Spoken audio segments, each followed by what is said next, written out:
many of you have ever seen a flower or a plant growing out of a rock or cement? Right? So what is it that's inside that plant that is causing it to move through rock? It's something so hard, or concrete. I mean, what is that? And what is it that keeps us going when we are given maybe a life-threatening diagnosis, or we have a severe financial crisis? What keeps us going when we have relationship issues? What keeps us going? And what is it that gets us up in the morning? What is it that gets you to get up? What is it that gets you to go for your dreams? What is it that makes you keep going when you're ready to give up? What is it?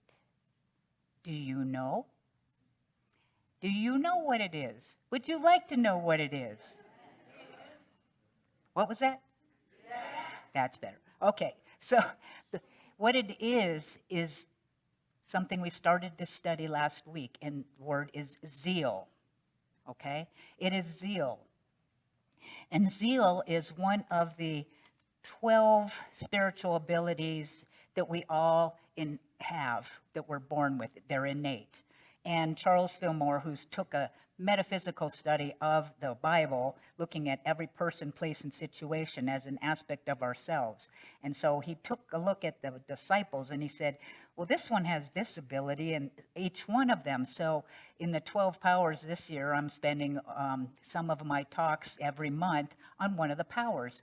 And the power of zeal is the one we started with last week. And so who remembers and was here last week, there's 3 components to zeal that is in the book Divine Audacity. What is the one we spoke about last week? What was that? Can you share it like you know what that word means? Come on. Enthusiasm. I was like, that was the weakest enthusiasm. Maybe I should repeat the talk from last week, and we'll just we'll practice our enthusiasm. So, we're having fun. So, where am I? Yeah, I might go this way. So, before I share the second component of Divine Audacity, I'm going to share with you out of the book that is called The 12 Powers, written by Charles Fillmore, the co-founder of Unity, what he says about zeal, enthusiasm. He says, zeal is the dynamic power of the great universal impulse that lies back of all action. Zeal is the mighty force that incites the winds, the tides, the storms. It keeps the planet on course and spurs that ant to great exertion. To be without zeal is to be without zest for living. Zeal and enthusiasm incite to glorious achievement in every aim and ideal that our minds conceive. Zeal is the impulse to go forward, the urge behind all things. Without zeal, inertia, stagnation, death would prevail throughout the universe. The man without zeal is like an engine without steam, or an electric motor without its current. Energy is zeal in motion, and energy is the forerunner of every effect. How many of you knew that? I didn't think any. So it's zeal is that life force that is always seeking a freer, fuller, more expanded expression of itself as me and as you and as the plants. It is that energy, and without that energy, there is death, there is stagnation, there is inertia, there is not really life, according to Charles Fillmore. So Is zeal important? You, you, you bet your sweet bippy. Now, that phrase came into my mind, and I was like, what's a bippy? So, of course, I had to research, what's a bippy? A bippy is a part of the body, and it's usually this part of the body. And where it first came to life was in the 1960s comedy. What is it? What's it called? Laugh In. Rowan and Martin's Laugh In. And they did that, used the bippy in order to get around the censorship. Right? So, did you know that? You know, you never know what your minister is going to end up researching and telling you about on Sundays, right? You bet your sweet bippy. So what was I talking about before I got off on bippy? Oh, yeah, it was the zeal. Yeah, we're in the zeal. So last week I talked about two characters that were extreme ends of the continuum of enthusiasm. And who were those two characters? Eeyore and Tigger. Yes, we had Eeyore and Tigger made their special appearance here last week. So taking those two characters and looking in regards to human form, there is zeal that is perhaps underdeveloped or overdeveloped. Underdeveloped zeal is when you're listless, lethargic, have a hard time starting a project, really just not motivated. And kind of like a couch potato, you just don't have any energy. And then you have the other side where it's overdeveloped. You have more energy and you're ready to roll and you're always starting something new, and you might be seen as arrogant and you might be seen as pushy because you just keep doing things and you can't stop. So have you ever experienced a time where you felt lethargic? Right? Yeah. We've also had moments where this has been a part. How many of you have ever experienced times where you were a little compulsive or impulsive and a little too energetic?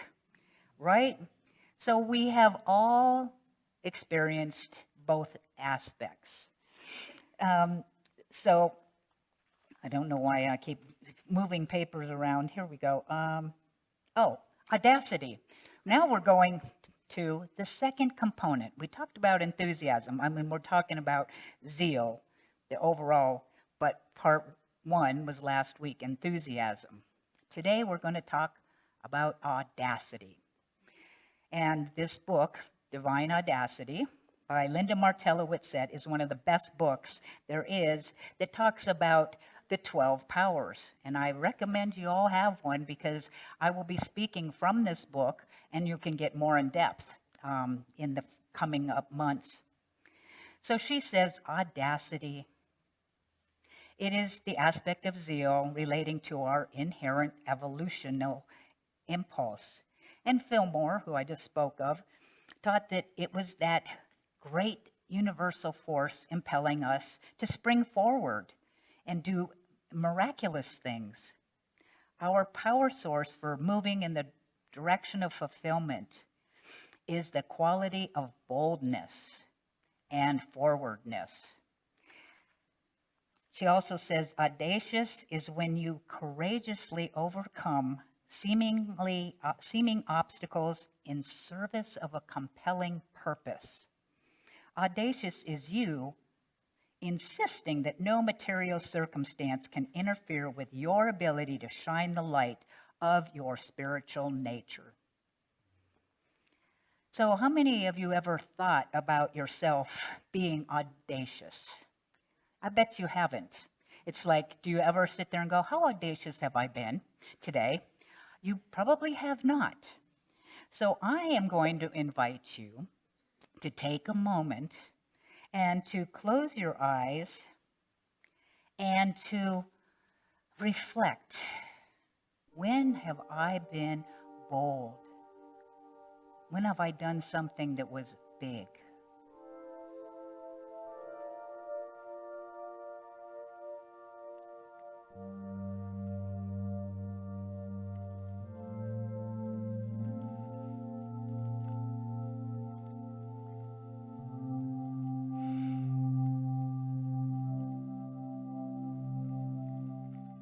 Now, once you've thought of one thing, I'm going to invite you to think of another. What's another thing that I have done that was big and brave and bold and audacious?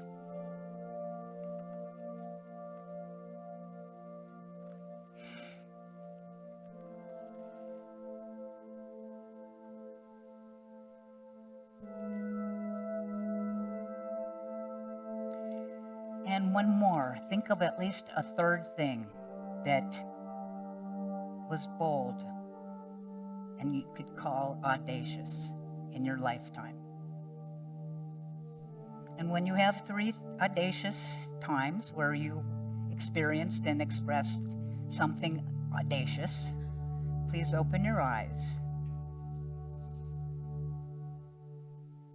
Okay, so next, I'm going to dare you and invite you to be audacious enough to stand up. You think, though, that's not audacious. Come on, stand up. Now, I'm going to invite you to go find a person and tell them only one of the audacious things that you have done. And as soon as you tell one person what that one audacious thing that you've done, then you go to somebody else and you share another thing that you've done audacious. Yes, this is audacious today. So I'm asking you to get out of your seat and connect with somebody and share that if you are willing. And those in the cyber sanctuary, please go into the cyber sanctuary and put your audacious 3 things in the chat and you may begin. So go share. You can stop now. Or actually keep going.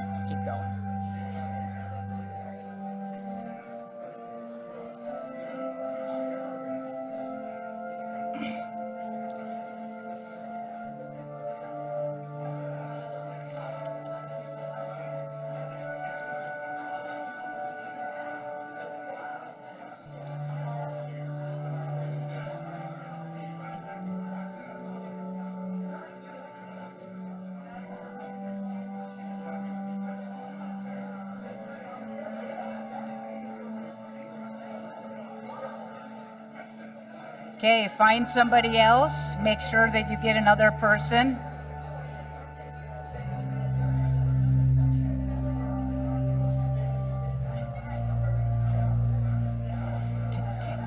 You'll hear about it. So find somebody else.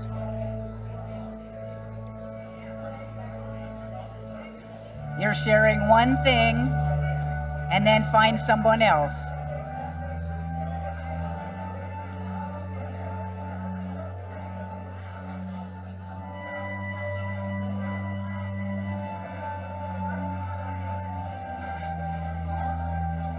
They're having fun.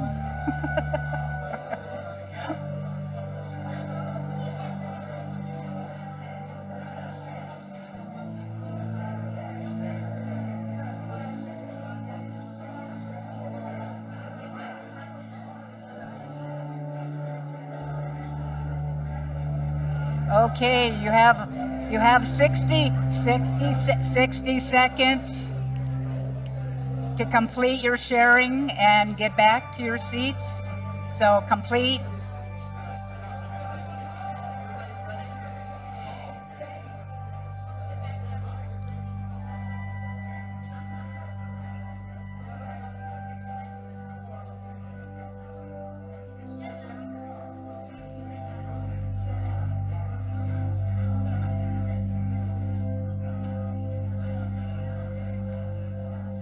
Okay, 30 seconds.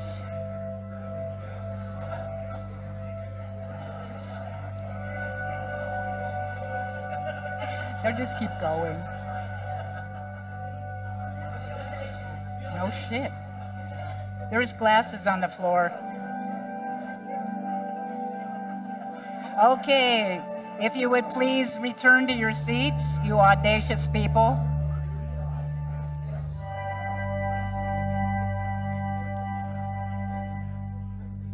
I didn't know how audacious you were, but obviously, well, there you go. So, invites you to come back, inviting you, get back in your seats. No, I'll be audacious. All right, thank you for sharing. Thank you for caring. Thank you for being audacious. Thank you for getting back in your seats. You're awesome and audacious. Oh my goodness. I don't know if I'll be, I mean, you could have gone on and on and on, couldn't you? That could have been the whole service. Well, I'll keep that in mind for future. So, how was that to do?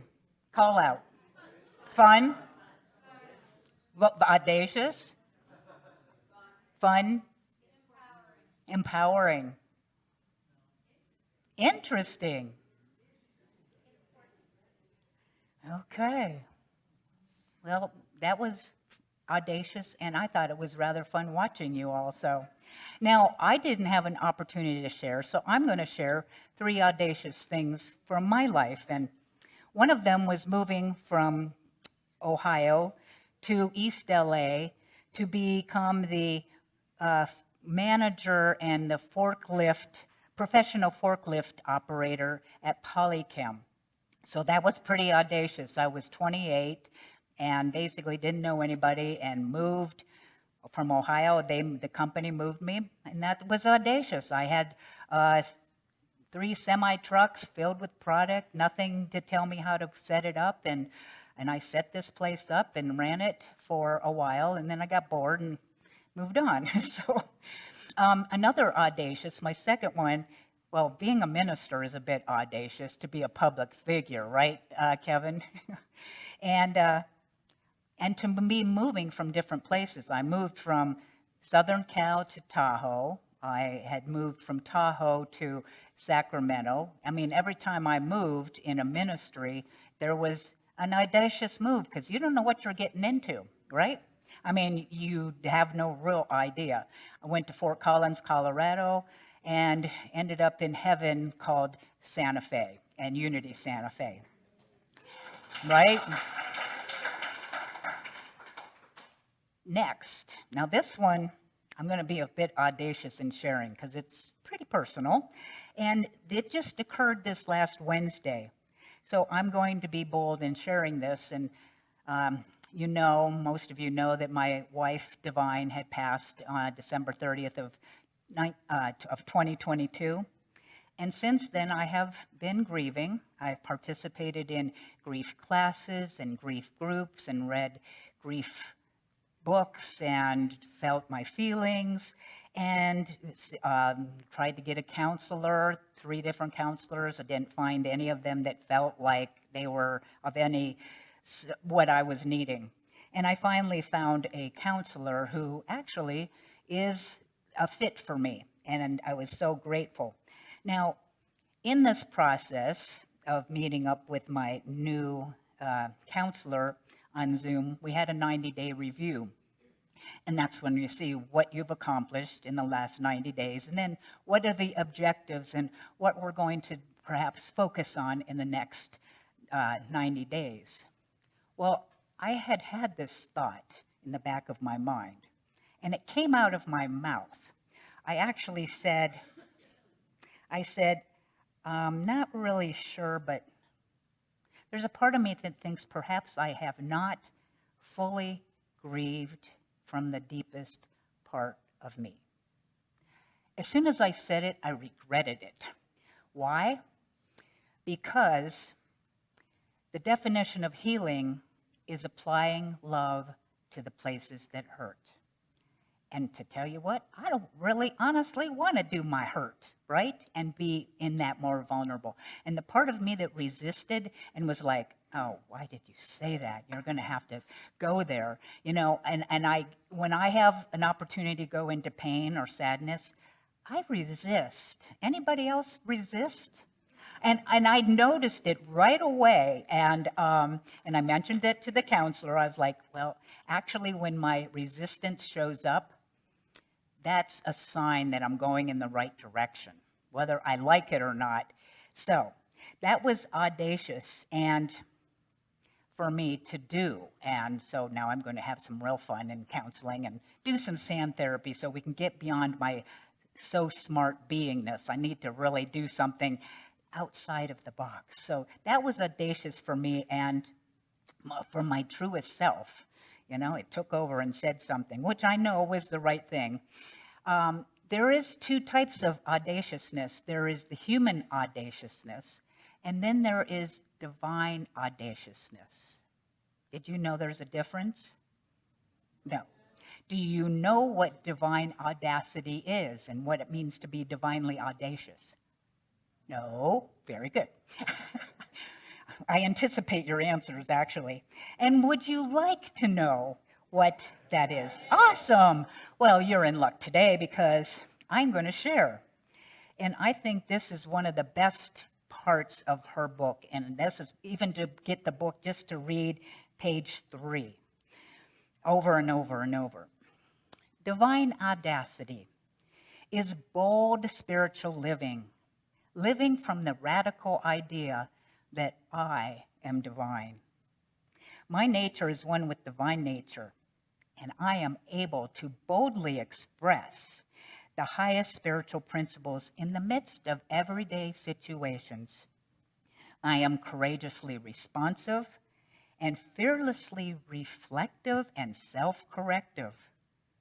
I am intentional in my small aims and my large aims, and I valiantly champion the goodness within myself and every other person.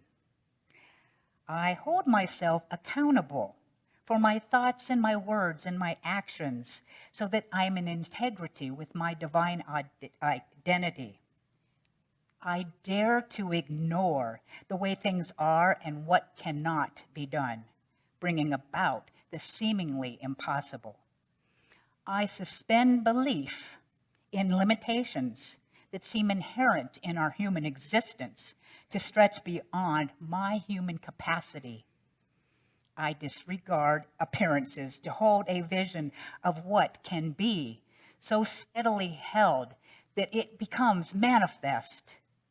I overlook history, deriving my sense of direction instead from the source of love and life and freedom. I am not crushed by the weight of my commitments. Rather, I fulfill my sense of purpose. I uphold the world, all beings, and all intentions in light of infinite possibilities. I lift up rather than tear down. I believe in the inherent goodness in all beings. That is divine audacity. How many would you like to be divinely audacious? Okay, a few of you, maybe all of you. So I'm going to invite you to, again, take a breath and close your eyes. And just take another breath and settle in and center yourself.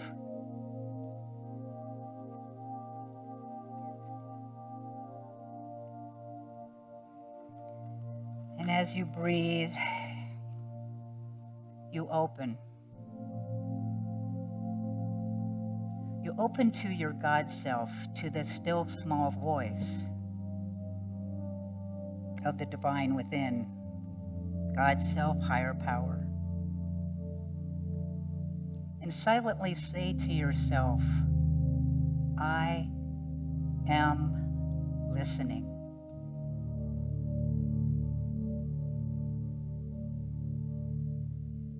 And a voice speaks, saying, I am your God self, your higher power. I am the divine you. Thank you for being here today. and for your openness to hearing me now. Because I have something to tell you. You and I know on the deepest level what you've been avoiding. And first, I want you to know it's okay. Your avoidance, fear, and resistance are natural for the human form. However, you are not alone. And it's now time for us to take action.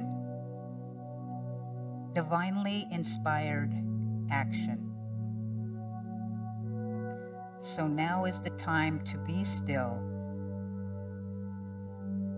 to listen to the still small voice of me as your intuitive, all-knowing self, listening for the answer to this question. What is the one bold, audacious action need to take now regarding that which we've been avoiding? And we listen.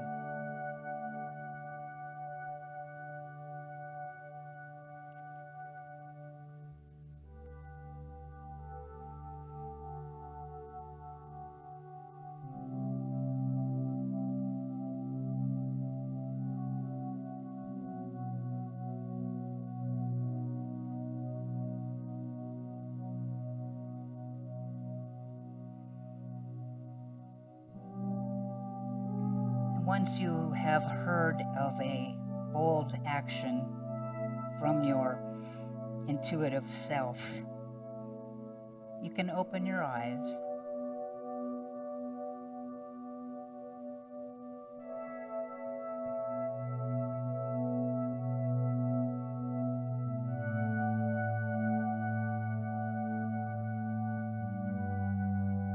Great.